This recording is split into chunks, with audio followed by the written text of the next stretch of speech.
आज आपण general study paper third याबद्दल मी तुम्हाला डिटेल स्ट्रॅटेजी सांगणार आहे. त्यामध्ये सर्वप्रथम तुम्हाला माहित असलं पाहिजे यामध्ये सब्जेक्ट कोणकोणते येत असतात. म्हणजे उदाहरण सांगायचं म्हणजे काय ना, पहिल्या सब्जेक्टमध्ये इकॉनॉमिक डेव्हलपमेंट येतो, नंबर सेकंड सब्जेक्ट म्हणजे इंटरनल सिक्युरिटी येत असतं, नंबर थर्ड सब्जेक्ट म्हणजे डिझास्टर मॅनेजमेंट येत असतो, नंबर फोर्थ सब्जेक्ट म्हणजे काय इन्व्हायरमेंट बायोडायव्हर्सिटी इकोसिस्टम नावाचा एक सब्जेक्ट येत असतो. त्याच्यानंतर एक सायन्स अँड टेक्नॉलॉजी नावाचा एक सब्जेक्ट येत असतो. म्हणजे अशा प्रकारे एक मोठा सिलेबस असतो. त्यामुळे काय माहिती आहे की याला प्रिपरेशन करताना ना आपण जर व्यवस्थित स्ट्रॅटेजी वाईज जर गेलं ना तर प्रिपरेशन चांगल्या पद्धतीने होतं. म्हणजे फॉर एक्झाम्पल इकॉनॉमिक डेव्हलपमेंटचं जेव्हा तुम्ही प्रिपरेशन कराल ना, तुम्हाला एक्झॅक्टली माहीत असलं पाहिजे या वर्षीचा बजेट आणि इकॉनॉमिक सर्व्हेमध्ये कशा पद्धतीने तुम्हाला सांगितलेलं गेलं आहे, त्याचं एक्झॅक्ट आपण ते लर्न केलं पाहिजे. नंबर सेकंड काय माहिती आहे का, जो बेसिक लेवलचा फॅक्ट जे असतात किंवा बेसिक लेवलचं जे नॉलेज असतं ना, तुम्ही NCERTच्या माध्यमातून यूज करू शकता. इकॉनॉमिक डेव्हलपमेंट नावाची एक NCERT असते. नंबर सेकंड म्हणजे काय, रमेश सिंग नावाचं एक बुक असतं, तिथं सुद्धा भरपूर सारा फॅक्ट्स, भरपूर साऱ्या गोष्टी चांगल्या पद्धतीने दिलेल्या आहेत. परंतु त्याबरोबर आहे ना, करंट रिलेटेड जे काही न्यूज असतात ना, त्याचं 1 इयरचं त्याच्या सुद्धा त्याचं इंटरलिंकिंग करायला जमलं पाहिजे. त्याबरोबर कुरुक्षेत्र नावाची एक मॅगझिन येत असते, त्या मॅगझिनचा सुद्धा इथं प्रामुख्याने यूज होऊ शकतो.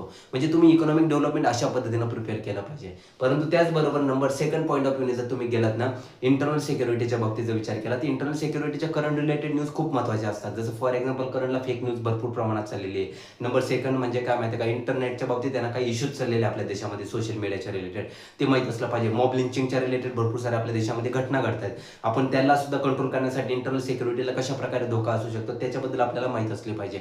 नक्षलिझम झालं, टेररिझम झालं, त्याच्यानंतर म्हणजे अशा ज्या गोष्टी असतात ना, ते आपल्याला डीप फेक झालं, या गोष्टीबद्दल आपल्याला माहित असलं पाहिजे त्या इंटरनल सिक्युरिटीच्या पॉईंट ऑफ व्ह्यूने.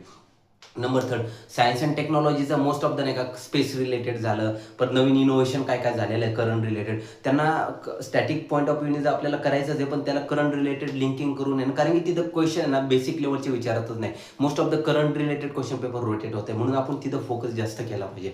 Number third point. Number 4 point आहे ना, त्याच्यानंतर आपण इन्व्हायरमेंट बायोडायव्हर्सिटी इकोसिस्टम हे बेसिक लेवलचं आपल्याकडे नॉलेज असतात, जे आपण आहे ना शंकर IAS मधून वाचू शकतो. भरपूर सारे रेफरन्सेस बुकच्या माध्यमातून वाचतो. परंतु या व्यतिरिक्त तुम्ही करंटची त्याला जोड दिली ना, तेव्हा प्रिपरेशन याचं पण चांगल्या पद्धतीने होणार आहे. आणि डिझास्टर मॅनेजमेंटचा सुद्धा त्याच पद्धतीचा रोल आहे. तुम्हाला अर्थक्वेक काय, व्होल्कॅनिझम काय फॉर एक्झाम्पल, म्हणजे ह्या ज्या गोष्टी असतात ना, डिझास्टर, न्यूक्लिअर डिझास्टर झाला इन फ्युचरला, त्याला टॅकल करण्यासाठी आपण काय स्ट्रॅटेजी अवलंबली पाहिजे.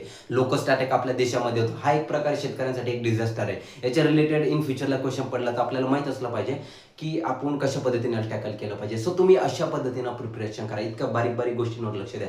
जर तुम्ही अशा पद्धतीने प्रिपरेशन केलं ना, तुमचं प्रिपरेशन एकदम सुंदर होणार आहे आणि तुम्हाला सिलेक्शन करण्यापासून तुम्हाला कोणी अडवणार नाही. So all the best for your bright future. Take care. God bless you all. Bye bye.